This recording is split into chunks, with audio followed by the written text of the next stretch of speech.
we have hundreds and hundreds of affidavits of stories that are even worse than the stories I'm hearing. Why wouldn't they overturn an election? Certainly overturn it in your state, because we have other states that are just as bad. If you look at Michigan with Detroit, you look at the things that happened in Detroit, where you have a voter, but you have more votes than you have voters. You take a look at Detroit, Michigan. You have more votes than you have voters. And then you have two people that don't want to certify. They don't want to certify, and they're harassed violently, and they turned off the cameras during the harassment for 2 hours.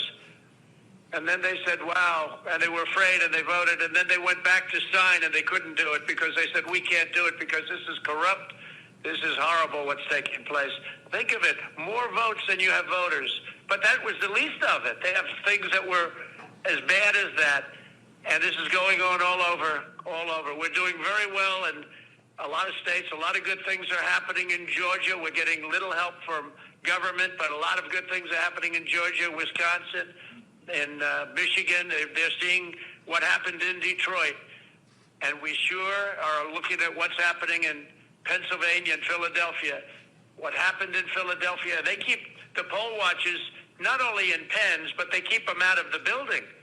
And the only reason they got back into the building was they got a court order. And then the definition of back into the building was very far away where they couldn't see anything. And they talk about closed circuit television, except you couldn't see it because the picture was so unclear you didn't even know what they were doing. They could have been playing a baseball game. So it's a very sad thing for our country to have this. And they have to turn over the results. It would be easy for me to say, oh, let's worry about 4 years from now. No, this election was lost by the Democrats. They cheated. It was a fraudulent election. They flooded the market. They defrauded everybody on ballots. And I just want to thank everybody for being there. You're doing a tremendous service. This is a very important moment in the history of our country. And you're doing a tremendous service to our country.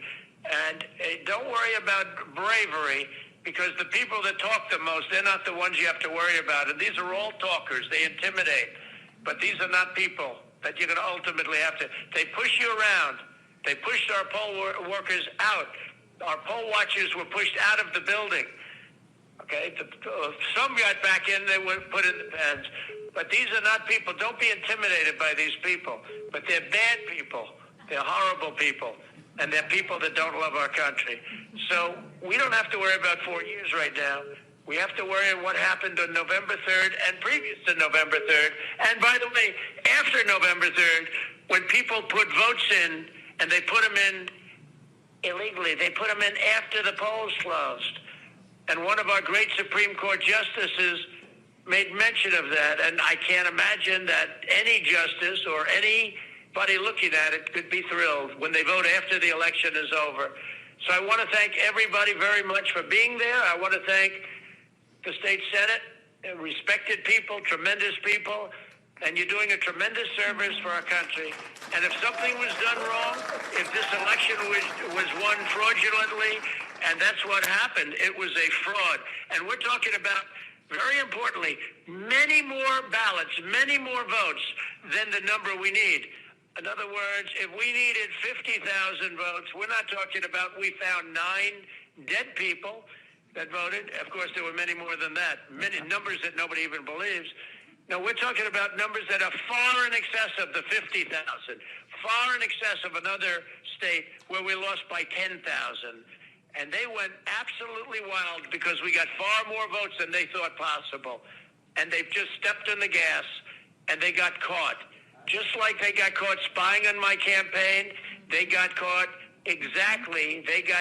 doing this. So I really appreciate it, and the country appreciates it, and we have to turn the election over because there's no doubt we have all the evidence, we have all the affidavits, we have everything. All we need is to have some judge listen to it properly without having a political opinion or having another kind of a problem, because we have everything. And by the way, the evidence is pouring in now as we speak.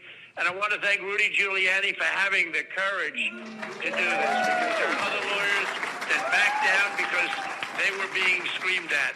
Rudy is the greatest mayor in the history of New York, and there's a reason. He's got great courage, and he doesn't care. He wants to do what's right. And I told him the other day, Rudy, you were the greatest mayor in the history of New York, and you see what happened to New York without Rudy. You were the greatest mayor, but this is more important. What you're doing now is far more important than being a great mayor of the city of New York and being its greatest mayor by far. By the way, by far. This is going to be your crowning achievement because you're saving our country. Thank you all very much. Thank you.